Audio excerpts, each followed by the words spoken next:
On va donc revenir en arrière lors du match CSP Rome et je vous propose maintenant de revivre le voyage de l'équipe et des supporters et de revoir cette magnifique qualification des hommes d'André Buffière. Et une super caravelle dans le petit matin limousin. 98 supporters et 12 basketteurs à son bord. C'est le Limoges CSP en route vers Rome pour une qualification en Coupe Corac. À 11 000 mètres d'altitude, que peut penser un manager-entraîneur qui va de victoire en victoire? Pour le moment, je pense pas du tout au match. On bavarde avec les supporters, avec les dirigeants, mais j'ai pas du tout une idée au match. On aura le temps d'y penser ce soir et demain. Alors, pour vous, quelle est l'ambiance? Là, vous êtes dans l'avion, entouré des dirigeants et des supporters. Ça ne vous gêne pas? Ça me gêne pas du tout, du fait qu'il y aura une scission en arrivant et que les supporters iront dans un autre hôtel et nous dans un autre, parce que je crois que le but est différent. Eux, ils vont bien sûr pour supporter l'équipe et ils vont en même temps en voyage touristique. Et malheureusement, les joueurs ont des obligations et ils peuvent pas. C'est difficile d'allier le tourisme et la compétition. Pour l'instant, on n'est pas contracté du tout. On voyage, on attend que ça se passe et puis on verra ce soir à l'entraînement et puis demain, on va préparer ça sérieusement. Mais donc, pour l'instant, on est décontracté. Est-ce qu'à ton avis, c'est un match qu'il faut gagner, bien que vous soyez en tête du championnat de France actuellement? Il vaudrait mieux le gagner, oui. Comme ça, si on peut jouer sur tous les tableaux, ça va être difficile, mais si on arrive à la demi-finale, ça sera intéressant. Du secteur ouest, de l'ordre de 120 km/h. Arrivée à Rome, Ciampino est prévue à 10h30 en heure locale. Les conditions météorologiques sont bonnes à l'arrivée. Nous vous souhaitons un agréable voyage. Merci de votre attention. Rome, la presse sportive est formelle. Banco di Roma va vers le Grand Chelem, Coupe d'Europe et championnat. Un impératif toutefois, couper la route des paniers à Murphy. En attendant, l'heure de faire connaissance avec le Palais des Sports, prenons le temps de vous offrir cette carte postale romaine peignée de soleil.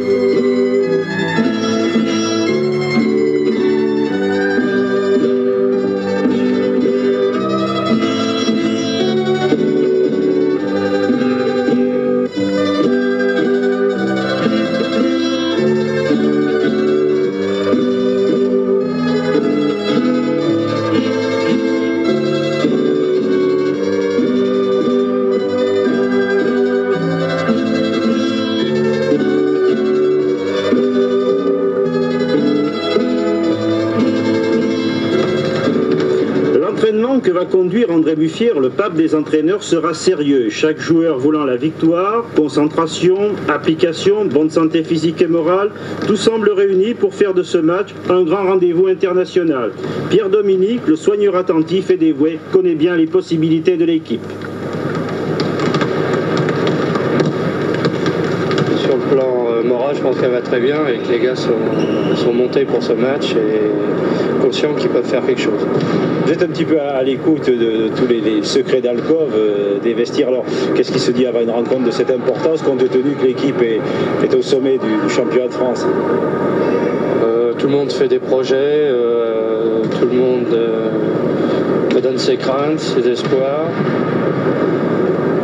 Tout le monde a conscience qu'on peut faire quelque chose, mais également chaque joueur a conscience également que ça sera très très dur et qu'il faudra se battre, serrer les coudes et vraiment être l'équipe à 10 joueurs, toute l'équipe, 10 joueurs, l'entraîneur, l'adjoint à l'entraîneur et moi-même et tous les supporters qui vont venir.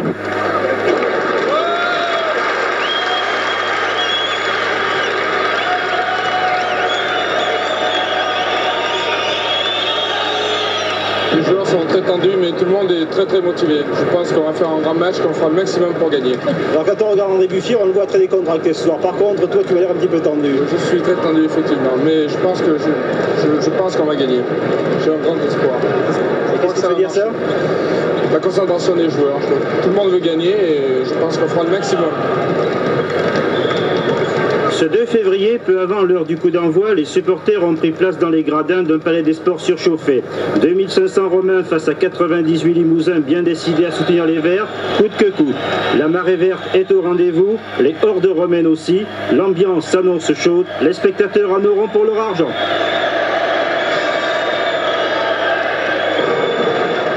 Xavier, 10 minutes avant le match, ambiance très chaude dans ce palais des sports. Oui, elle ne nous surprend pas parce que nous avons l'habitude de faire la même chose à Limoges. Donc nos joueurs seront aussi à l'aise à Limoges, je le dis, qu'ils seront ici à Rome. Mais enfin, c'est un match qui va être très dur.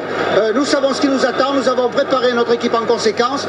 On vient de passer 1 heure ensemble, vraiment coude à coude, pour se serrer vraiment. Parce qu'on aura besoin, les 15 personnes là qui sont là sur le bord de la touche, auront besoin d'être tout ensemble pour soutenir cette équipe. Et faites-nous confiance, on va ici encore faire un truc. Vous allez aller saluer les supporters maintenant? Maintenant, je vais saluer les supporters. Vous avez eu le mérite. Merci.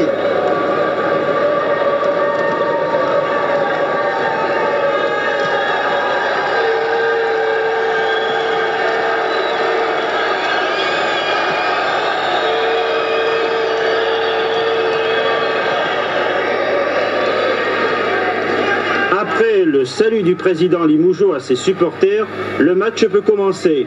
Les Verts alignent Apollo Faye, Didier Dobels, Glenn Mosley, Edouard Murphy et Jean-Michel Sénégal. Banco joue avec Wright, Castellano, Gilardi, Hughes et Castellano. Apollo Faye ouvrira le score pour Limoges. Castellano répliquera, puis Mosley et Dobels, 11-8 pour le CSP, après 4 minutes de jeu, alors que Hughes, l'américain de Banco, écope d'une deuxième faute, puis d'une troisième, coup dur pour l'Italie, mais bonne affaire pour Limoges.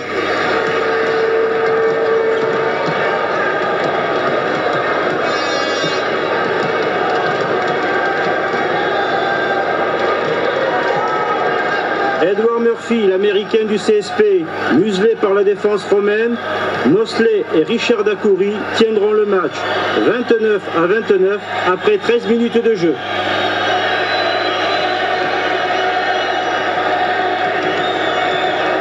À la mi-temps, Banco mènera de 2 points, 43-41, alors que Hughes voit crédité d'une 4e faute. À Limoges, Jean-Luc de Ganis suppléera Faye au cours de la première mi-temps.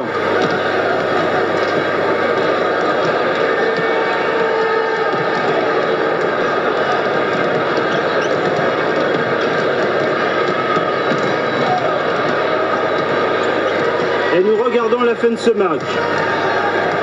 Intense. Faute à 73-72. Faute de Wright sur Mosley. Mais c'est Apollo Faye qui va tirer 2 lancers francs. Premier réussi. 73-73.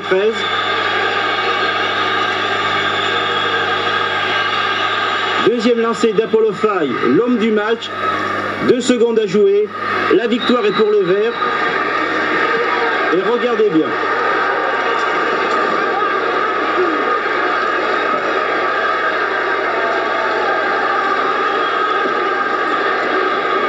La joie des Verts. Le déchaînement des supporters romains qui jettent des projectiles sur les joueurs. L'intervention de la police.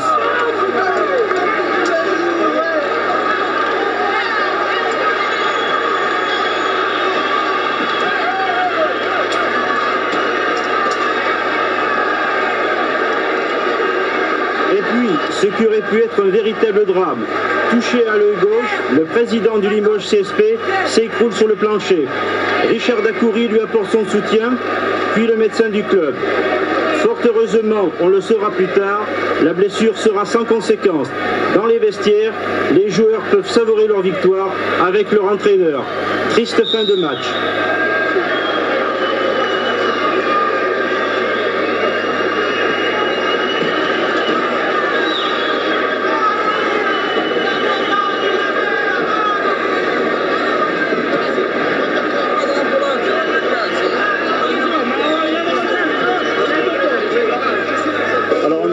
Beaucoup d'émotions encore dans cette rencontre. Il y a toujours des émotions. Hein. Autrement, il faut faire notre métier si on veut avoir des émotions. Surtout en Coupe d'Europe, c'est un match très difficile où, bien sûr, on a vu du Grand Limoges qui s'est serré les coudes. On a eu la part de réussite. On a fait douter à l'équipe de Banco Roma qui a commencé à douter à la fin. Elle n'a jamais l'écart. Déjà, après un mi-temps, elle n'a pas fait l'écart. Ensuite, on a fait une zone adaptée. Ils ont eu des problèmes. Ils n'ont jamais fait plus de 6 points. Et de cette là, Et ça fait en conséquence favorable. On a joué tranquillement sur Apollo Faye à la fin, qui a eu 2 coups francs à tirer. Il faut reconnaître aussi qu'on a été arbitré d'une manière magistrale à l'extérieur. Si on avait été arbitré comme ça à l'Étoile Rouge, on aurait gagné de 5-6 points. Vous savez, c'est comme au plus beau jour, comme à Padoue, là, c'est une émotion intense, encore une fois. Et je pense qu'il faut remercier tous les joueurs qui ont fait un match très intense, très plein. Et le plus beau cadeau ne pouvait être que la victoire. Victoire fantastique de Limoges CSP. À mon avis, c'est certainement la plus belle victoire depuis les 2 ans que je suis à Limoges. Parce que gagner en Italie, chez le leader du championnat d'Italie, c'est une performance absolument remarquable. Et là, je crois que toute l'équipe a prouvé que malgré que Ed Murphy a été très très marqué, les autres joueurs n'étaient pas là, n'étaient pas de simples figurants et que Limoges c'était vraiment une équipe complète. Vous aviez été la première équipe française à gagner en Russie, vous êtes la première équipe française à venir, je crois, gagner en Italie. Je ne sais pas exactement, c'est la première équipe française en Italie, mais avant le match, je crois que j'avais dit aux joueurs qu'on avait autant de chances que de gagner, on les avait malmenés chez nous quand même, et on était très très motivés pour remporter cette victoire, surtout après ce qu'on a vu un peu dans les journaux, où vraiment on ne nous donnait absolument pas une chance sur 100 de gagner ici. Oui, avant-hier les journaux titraient Banco di Roma, le Grand Chelem, c'est pas pour cette fois. Ben moi, on peut peut-être titrer maintenant Limoges, le Grand Chelem, parce qu'on est qualifié pour une demi-finale des 2 coupes et on est en tête du championnat de France, et je crois que ce sera encore une saison fantastique si on remportait 1, 2 ou 3 titres. Il reste alors aux supporters à reprendre la voie des airs, mais pas avant de devoir féliciter l'équipe européenne.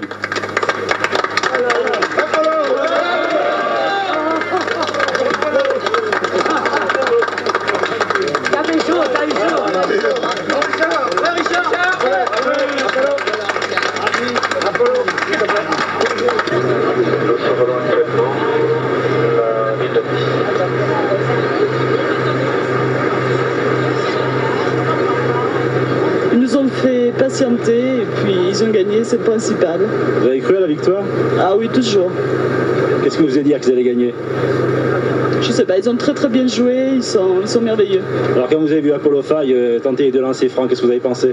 J'ai croisé les doigts pour porter chance et puis voilà. Vous suivez le CSP depuis longtemps? Non, pas depuis très très longtemps, mais je suivrai. Actuellement la côte française. Je suis très content que Limoges ait remporté cette victoire qui a été parfaitement méritée. Ils ont joué un jeu parfaitement élégant, comparativement à l'équipe de Rome qui malheureusement a eu des moments assez désagréables pour les supporters, notamment des supporters de Limoges, bien sûr. Vous êtes un fidèle supporter? Oui, bien sûr. Ce match, ça ressemble un peu à Padoue.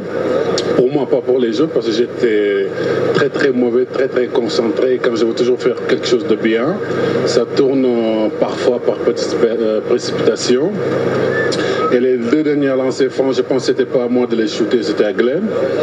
Bon, il y a un joueur qui s'appelle Gérald, comme il avait vu que j'étais maladroit, il en a profité pour dire c'est à Apollo de shooter les 2 lancers francs. Je les ai shootés, ça c'est rentré, voilà. Content, hein? Très content, ouais. C'était un grand match et l'ambiance? L'ambiance, oui, je pense que nos supporters nous ont beaucoup aidés, on les a entendus. Vers la fin, on les a pointés parce qu'ils avaient tellement peur, on les comprend bien avec le public italien. Et à 1h30, en ce matin du 3 février, une centaine de courageux supporters sont venus à la rencontre des voyageurs. Congratulations, félicitations, satisfaction. L'on se reverra à Moscou le 15 février, d'accord. Le rendez-vous est pris, et puis en mars la finale, c'est à Berlin, la fleur au fusil.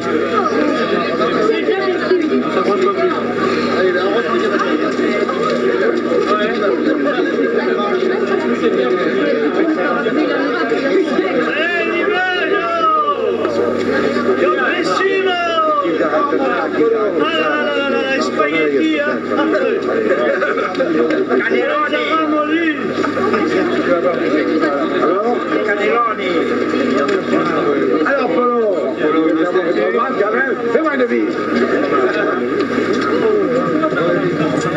Voilà, calendrier chargé pour le Limoges CSP. Ce soir, c'est Nice, donc avec toujours en vue le titre de champion de France, d'autant que Le Mans a battu Antibes. Mardi, Limoges reçoit Mulhouse au Palais des Sports, et samedi prochain, Monaco. Le 15 février, Limoges ira jouer à Moscou. Match retour le 23 février au Palais des Sports, avec bien sûr la qualification, nous l'espérons, pour la finale qui opposerait peut-être, point d'interrogation bien sûr, Limoges à Zadar ou Šibenik.